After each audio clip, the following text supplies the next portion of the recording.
Dictation start होगा 5 second के बाद। Get ready, start. हमारे देश में अनेक ऐसे महापुरुष हुए हैं जिन्होंने न केवल भारत वरन विश्व के अन्य देशों में भी अपने ज्ञान का प्रकाश फैलाया है।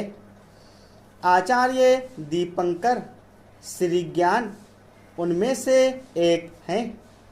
आचार्य दीपंकर श्रीज्ञान का जन्म सन 982 ईस्वी में सहोर बंगाल में हुआ था। सहोर प्राचीन काल में विक्रमपुर राज्य के अंतर्गत प्रसिद्ध नगर था। विक्रमपुर के राजा कल्याण के 3 पुत्र थे, पद्मगर्भ, चंद्रगर्भ और श्रीगर्भ। द्वितीय पुत्र चंद्रगर्भ ही आगे चलकर दीपंकर श्रीज्ञान के नाम से प्रसिद्ध हुए। 5 वर्ष की अवस्था में ही बालक चंद्रगर्भ में प्रतिभा के अंकुर फूटने लगे थे। इस छोटी अवस्था में ही संस्कृत श्लोकों का शुद्ध वाचन करने एवं उनका अर्थ कहने की क्षमता उनमें आ गई थी।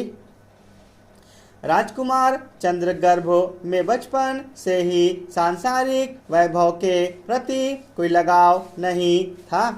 20 वर्ष की अवस्था में पिता ने उनका विवाह करने का निश्चय किया, किंतु उन्होंने मना कर दिया। सब लोगों ने उन्हें सिंहासन सौंपने का निर्णय लिया, किंतु दीपंकर श्रीज्ञान ने उसे भी अस्वीकार कर दिया।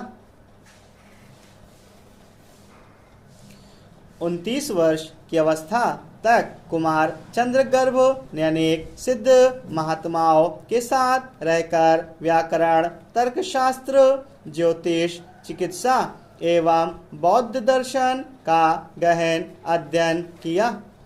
ज्ञान की सभी शाखाओं का अध्ययन करके उन्होंने महापंडित की उपाधि प्राप्त की। इसी समय वज्रासन महाविहार बुद्ध गया में उन्हें दीपंकर श्रीज्ञान के नाम से विभूषित किया गया।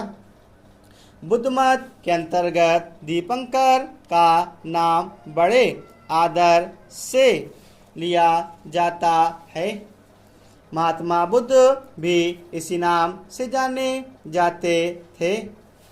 अध्ययन पूरा कर लेने के बाद आचार्य दीपंकर ने भारत के तत्कालीन अनेक विश्वविद्यालयों में अध्यापन कार्य किया।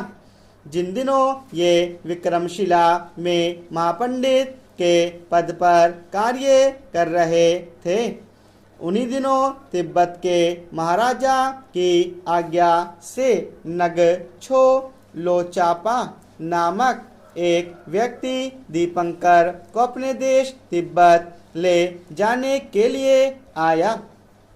उस समय विक्रमशिला में अनेक प्रसिद्ध आचार्य थे, किंतु दीपंकर श्रीज्ञान उनमें विशेष प्रसिद्ध थे।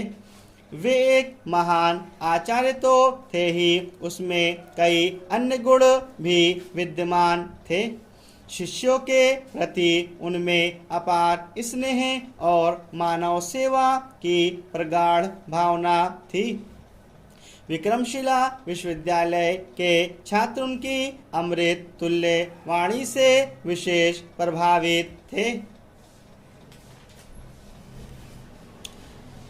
महाराजा के आमंत्रण को स्वीकार कर दीपंकर श्रीज्ञान को 3 वर्ष के लिए तिब्बत जाने की अनुमति दे दी गई। उस समय दीपंकर श्रीज्ञान 59 वर्ष के थे।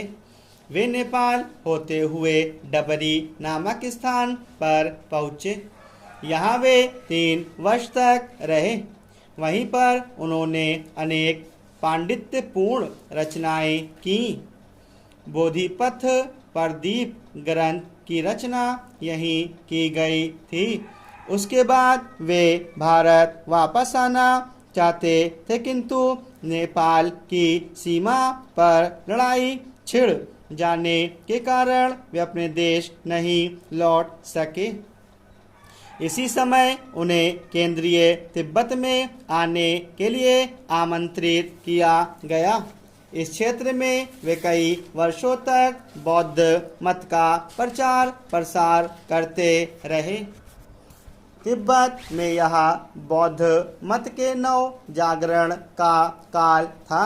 तिब्बत प्रवास के समय दीपंकर श्री ज्ञान ने महात्मा बुद्ध के उपदेशों को वहाँ की जनता तक पहुँचाया।